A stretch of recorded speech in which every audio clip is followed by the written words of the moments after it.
Good morning, शुभ सकाळ. घरातील तर बाकीची कामं सगळी आवरलेली. या ठिकाणी मी स्वयंपाक बनवत होते बघू शकता. आणि मस्त या ठिकाणी छान अशी फुलं लागलेली आणि सकाळचं थोडंसं वातावरण शांत असतं. बघू शकता किती छान. आणि आदिराज देखील आंघोळ करून आलेला. बघू शकता किती छान नॉटीपणा करतो, काहीतरी एकटाच बडबडत असतो.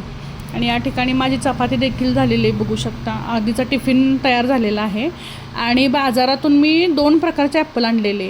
हे होते अलीकडचे ते 280 रुपयाचे आणि ते होते 240 रुपयाचे. तर डिफरन्स यातला काय आहे तर हे आहे ते जास्त गोड आहे आणि जे दुसरं 280वालं आहे ते आंबट गोड. खरं चवीला खूप छान आहे.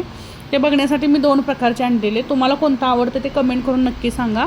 आणि या ठिकाणी आदिराजला रेडी केलेलं आहे बघू शकता शाळेला जाण्यासाठी. आणि कॅमेऱ्यात बघून कसा फ्लँक प्लीज देतोय बघू शकता किती छान. आणि आजसाठी एवढंच. भेटू नेक्स्ट मिनी व्लॉगमध्ये. तोपर्यंत बाय.